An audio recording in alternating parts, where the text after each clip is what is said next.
Many of Britain's rivers are badly polluted, with sewage often flowing down drains like that.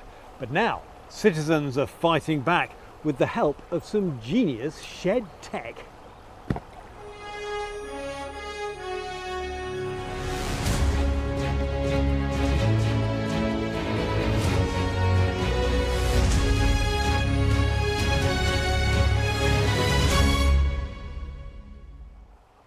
Welcome to the River Brent in West London, one of many that's badly polluted in this area. I've got to go carefully with a walking pole to make sure I don't suddenly come across a big hollow and sink beneath the surface. We're here because we're looking at how citizen science is helping to fight back against pollution in waterways like this. Also on the programme, environmental groups are furious as drilling at the UK's largest untapped oil field is given the go-ahead. But will it help bolster our energy security as the government claims? Protests outside the Department of the Environment after a landmark report finds the UK has lost at least half of its biodiversity due to human activity. And the Prince of Trees. The UK loses an iconic 300-year-old landmark as one of the country's most beloved sycamores is illegally chopped down. The poor quality of our waterways is causing a public and political outcry. But here on the River Brent, a citizens group thinks knowledge is key to cleaning it up. The river looks idyllic, but appearances can be deceptive, and sometimes the dirty secret is revealed. Well, I was down in my local park here with Juno, and just came down to the river, and the first thing I noticed was the smell. Very, very strong smell of sewage. I was disgusted, and I just thought that this can't be right. Sadly, that fits the national picture. Across England, there were 300,000 sewage spills in 2022. So I founded something called Curb, Clean Up the River Brent, and that's basically a group of volunteers who give up their time to remove rubbish, campaign with the various stakeholders and agencies, and we've built this monitoring system. His team have built pollution sensors from scratch, cheap to make and easy to read. Inside the boxes, you can see we've got this custom board that we had made. And what we've done for this is just combine a lot of different elements we're using into just one board that can be stamped out in a factory. In here we've got our processor, we've got our communications, and this is connected up to a solar panel and the probes that go in the water. So have you designed this? Yeah. Right, you make that sound like everybody can do it. Now, that's the recorder. Tell me how you see the data. They measure what's called total dissolvable solids, basically soap, food waste and human excrement, all of which sometimes flow down this massive pipe. And now, with funding from the Environment Agency, they're fitting 20 to 30 more. One is a cunning new floating design using an inner tube from a wheelbarrow. During a rainstorm, when water levels rise, so does the sensor. It's all about good science on a very tight budget. And how important do you think this kind of citizen science could be in helping to clean up our rivers? Well, it could be extremely valuable because, you know, we could achieve this kind of level of monitoring nationwide. We could get more volunteers involved. That's a way of bringing in greater public involvement and awareness about these issues. And we can just then provide data which just raises the threshold, raises the bar, raises expectations about what our rivers are. Once you know what's in the river, you can then start to have a conversation about what should be done about it. The Environment Agency is facing accusations of failing to protect our waterways, but its budget has been cut by half in the last decade. They'll gladly accept help from talented amateurs. They've come up with a really innovative way of looking at water quality in a way that doesn't need to cost the earth, and is a way that we can get lots of citizen scientists involved in quality of water on our rivers in a really practical way. And when you look at this model, do you think, is this going to be confined to here, or is it something that could spread more widely? Well, I think I'd really like to see it expand. If we can prove that it works and the technology works and the data that we get is a really good analogy for water quality, then I think we could definitely see it expanding wider. I'd love to see that. If this trial works, similar techniques are expected to spread across the country, helping to turn the tide on pollution. I've just come a little bit upstream from the River Brent to the Brent Reservoir to chew through some of these water issues and expand more widely into environmental questions with Feargal Sharkey, famous water campaigner, former fisherman, former musician, of course, as well. Feargal, what about the quality of this? Well, as you can see, it is not great. The reservoir itself was created damming the River Brent. And sadly, the River Brent and indeed Silk Stream, which also feeds into the reservoir, is now in reality simply drainage ditches for millions of people that happen to live in North London. We've seen water quality, the sewage crisis, really shoot up the headlines now. What, if any, impact do you think this could have in a forthcoming election? Oh, absolutely massive. The last set of polling I've seen, 56% of voters are now saying that the sewage scandal is now going to impact how they vote at the next election. That, I hope, gives everybody campaigning an enormous boost of confidence. We now just need to focus down. It's only 12 months away. Make sure we get it to the end and deliver what we need to achieve. Well, we've seen the current administration backtrack on some environmental policies, and the main opposition not sort of dashing to fill that gap. So I'm not quite sure I share your confidence that environment is really going to be up there. The current administration clearly have backtracked on all kinds of things. Labour has made some comforting noises, but I think there's now a massive opportunity for all of the opposition parties to start now really showing some leadership, making some very clear, decisive statements about what they're going to do should they win the next election. But this administration seems to be saying, possibly in response to polling, that we're going to not do anything that would make your life a little bit more expensive or a little bit more inconvenient, and environmental regulations could get caught up into that. Well, listen, I don't think that's really the case at all, because at the end of the day, there's no equation between a healthy environment and costing you more money. That's just a kind of wild myth that some people in Whitehall like to brandish around. The simple truth of the matter is, this is the world we live in. It's the world we have to protect. What is it that makes you think water in particular could really cut through, whether we like it or not? Simply the response I get from people when they realise they put their faith and trust in a system, that they give their money to water companies, that there's regulators making sure that they're behaving themselves, they're applying applicable law, and as it turns out, people have now discovered over the last 3 years, water companies spent 7.5 million hours dumping sewage into local rivers and onto local beaches. Justifiably, it fills people with an enormous righteous rage and anger. So if we're going to be honest though, aren't we going to have to tell people that cleaning up Britain's water is going to cost them a little bit more in the water bill? I'm not sure that that's the case at all. Isn't that wishful thinking? I don't think it is, because the simple truth of the matter is, I think there are personally ways to cost this with minimal impact in terms of the consumer and bill payers. What is actually a more looming issue, which I think will impact on bill payers, London, the South East, and in fact as a nation, we are now rapidly approaching a crisis involving the amount of water available, and in fact danger of running out, not coming out of our taps.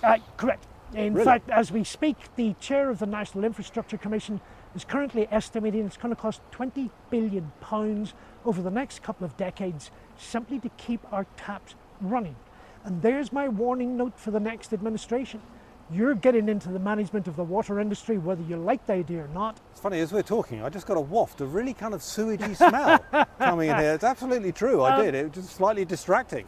There is one of the tributaries of this reservoir, in fact the River Brent, is called Dulles Brook. I walk it almost on a daily basis.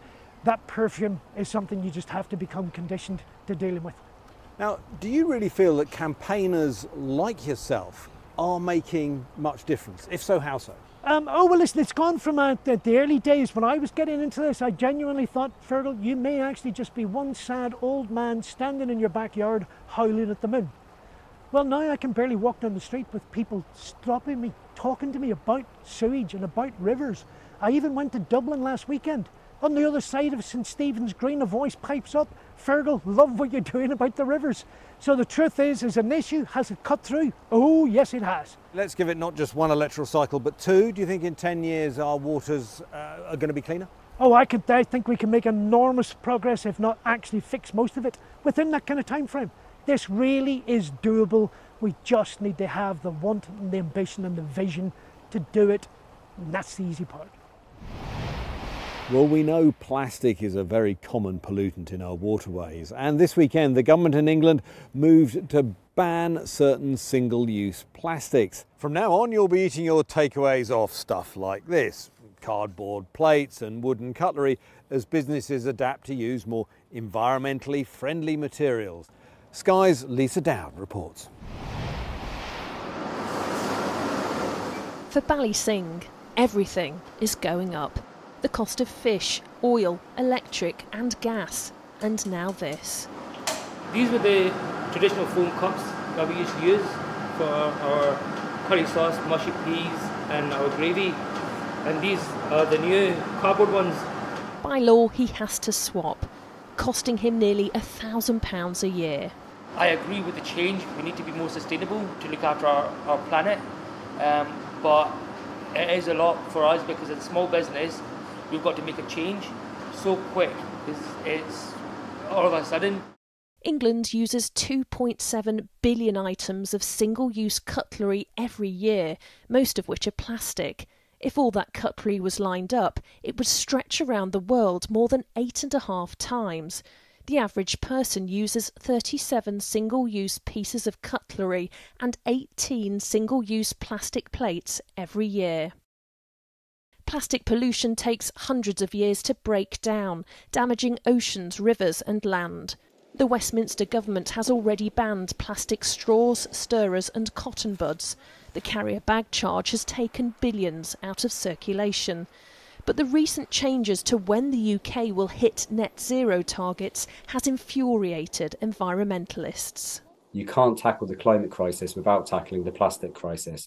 And so, along with all of the other really disappointing announcements that we heard from the Prime Minister, Rishi Sunak, we were also disappointed to hear more delays around recycling reforms as well.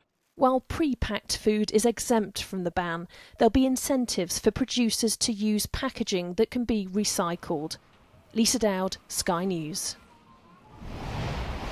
Time for a break now, but I must say that report has given me a bit of a hunger for fish and chips. When we come back, we'll be looking at how these beautiful butterflies are making a comeback themselves.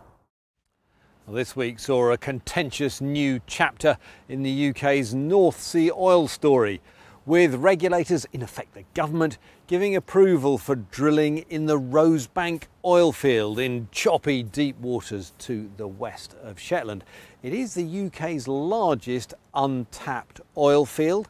The government say exploiting it will help to provide energy security. What's definitely the case is inflamed arguments over the future of the UK's fossil fuel plans. In the coming months, 80 miles west of Shetland, the work will begin to extract the oil. From late 2026, site owners Equinor and Ithaca could extract up to 69,000 barrels of oil a day, a total of 300 million barrels. Campaigners estimate burning through that amount of oil could generate more CO2 emissions than 28 low-income countries do in a year. It is an incredibly divisive issue that split opinion in the last few days. We've got the UK government doubling down on fossil fuels. Agreeing to drill at Rosebank is a catastrophic decision. It's abject madness. So this does quite a bit for energy security, as well as reducing the overall carbon footprint. We have the skills, we have the people, we have the technological capability, and we have the supply chain to deliver the transition to net zero. Now we've got a transition from oil and gas, and you really have got to bear in mind that there are livelihoods also dependent on what happens in the North Sea. People want clean air to breathe, safe water to swim in, and a stable climate for their children. Well, the timing of this North Sea announcement was certainly provocative. It came in the same week as the International Energy Agency said there was no need for new oil and gas drilling if we were to keep to net zero. But with me to discuss this is Sky's science correspondent Thomas Moore. Thomas, welcome. A lot of claim and counterclaim over this earlier in the week. dust settled a bit, what can we say for certain? Well, let's break it down. Let's look at bills, because they've said that energy prices will come down as a result of this. Well, probably not, because this is going to be sold on the world market to the highest bidder. So very unlikely to bring down gas and energy prices here in the UK. What about energy security then? Well, that too is doubtful, because a lot of this is sold abroad. It put into tankers and it goes to other countries that have the refining capacity. Now, I suppose you could argue that in times of war or extremists that we could stop those tankers leaving territorial waters, but it does seem very unlikely. What then about the amount of carbon needed or produced as a result of bringing the oil back up, the production yeah, because that's one of the claims. This would be lower carbon than other imported oil. And I guess the jury is out on that one. There are some say that that is much better to bring the oil and the gas up from closer to home. That you don't need the ships, you don't need those supply chains. But there are others that say that it's probably going to be more intensive to bring up from oil and gas from such a deep well. Yeah, and it is deep and it is far away, and it strikes me it could be expensive. Economics could play a role in this in the future, I suspect, as well. Why has it been particularly incendiary? Well, I guess it's symbolic significance, that because we know we need to keep oil and gas in the ground if we're going to reach net zero, and here we are, we're bringing a new field into production, we're bringing it up in our own backyard. It taps into that narrative, the government rolling back on the petrol and diesel cars, rolling back on boilers, not bringing taxes on meat. So it just fits the narrative. Perhaps the green agenda isn't quite as important to the government as perhaps it used to be. Yeah, it sends confusing signals as which way this government is really going when it comes to our energy future. And I wanted to move on to the other big report this week. I think you've been looking at it, the so-called state of nature, the quality of what's all around us. Is it hotching with wildlife or not? Oh look, it's pretty bleak. I mean, it's continuing the downward trend, and many of the species that we've considered iconic here in the UK, the English partridge for example, it is in decline, and that's a great shame. 1 in 6 species could be lost here in the UK.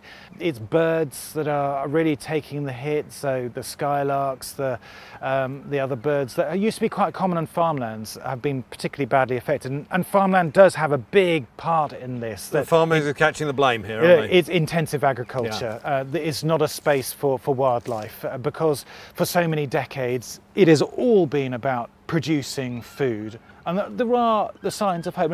I was on a farm where he's farming for not just for producing food but also for nature, and you can make really big significant inroads on this. So he's bringing wildflower strips into the centre of his fields, so you get the pollinators coming right in, and he's found actually that by growing green crops over winter you're actually reducing the need for fertilisers, you're reducing the need for chemical insecticides. And this does have a big impact. Nature is working for him as well as him for nature. So lower cost on his farm, he's saying, because of fewer inputs, yeah? Yeah. What about actual productivity? Because some people style this as it's kind of nature versus food. We can have lots of birds and bees, but we'd have less food. His argument is that you can have both. His yields haven't dropped, so it's quids in for him. And that's the argument. And we need to find a way of addressing this, because 70% of the UK land area is farmland. Now, the government's future environmental land management programmes are supposed to address that. They're just coming in now. It is kind of early days to see if they're going to be effective or not. Any glimmers of hope for nature out there? There are. Perhaps Britain's greatest conservation success has been the red kite. In the 1930s, there were just a handful of birds left in the far side of Wales, but in 1989 they took the decision to reintroduce them both in the Chilterns in the south of England and in Scotland. Now there are 4,700 breeding pairs, and that is a glimmer of hope for conservationists who are trying to bring back other species. Well, thanks very much indeed, Thomas. And we've also been looking at another conservation success story on the wing, slightly smaller scale, the Duke of Burgundy butterfly, which is also doing well thanks to habitat restoration. Here's butterfly conservation. They're an early spring butterfly, and they're very small. So the males, they're orange and brown, and they will often perch on bramble. The male's quite territorial, so they can be aggressive. So you might get attacked by one. It will come at you and try and chase you off its area, while the female's a lot more elusive. So you can see behind me we have a steep hillside, but we have lots of scattered scrub, and we have some open flowery meadows. This is ideal habitat. providing for the requirements of the Duke of Burgundy, we're providing for a whole wealth of other wildlife as well. The evidence has shown that all the work that's gone in to manage habitats for the Duke of Burgundy has actually brought it back from where it could have just been lost entirely, and targeted conservation efforts have really been successful and gives us hope that by joining together in managing habitats for these species that have been declining, we can bring them back, we can get the re-established colonies, we can create more wildlife. Environment is moving up the political agenda just as we enter the conference season, with the State of Nature report that we just heard, plans for drilling in the North Sea, the government's watering down of some net zero related policies just last week. Well, we're having a look at how all the parties are responding to this, and Rob Powell is on his way to the Conservative Party conference that starts this weekend. So I'm just about to head off to the Tory conference in Manchester, and I think compared to the last few Tory conferences, the Green agenda is likely to be quite prominent. That's because Rishi Sunak's done something of a pivot on quite a few policies in that area in the last few months, like low traffic neighbourhoods, like emission zones such as the ULEZ in London. I think the government thinks that winning that Uxbridge by-election on the back of anger over schemes like that was instructive and is trying to pursue that. There's been some briefing about a potential plan for motorists, as it's being called, being announced in Manchester over the next few days. In terms of why the government's doing this, well, ministers would say it's about decarbonising and moving to net zero in a way that doesn't penalise people or make the cost of living crisis worse. I think there's an awful lot of politics going on here as well. What Rishi Sunak's really trying to do as well is set up some dividing lines with Labour, some areas where the government position is very clear from the Labour position. Remember, Labour has said it won't grant any new oil and gas drilling licences in the North Sea. It's also more committed as well to some of those targets around net zero. It may not just be Labour that the government finds itself arguing with, though. Plenty of Tory MPs are upset as well. They see it as reneging on big long-term promises and essentially trying to win votes in the short term. And I think when we get to Manchester, the place to look for some of that anger isn't necessarily the main stage or the main podium.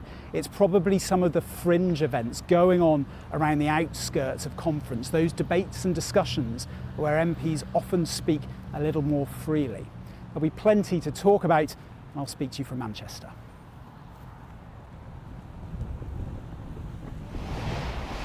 Well, that's pretty much it. Just before we go, a few reflections on our attachment to trees and nature, triggered, of course, by that tragic news of the felling of the sycamore in the Gap in Hadrian's Wall, somewhere I visited a few times, and some of my friends have been spontaneously sending in pictures of this place that they really, really love, quite possibly the most photographed tree in Britain. And when you combine that with the State of Nature report and talk about sewage pollution, it's easy to get down about all these things, but I think our response to it shows how much of the British public really cares in their heart about the world around us. Well, that is it for this week. Remember, you can catch up on all your science and environment news on the Sky News website and app, or by scanning the QR code that is on your screen right now. See you next week.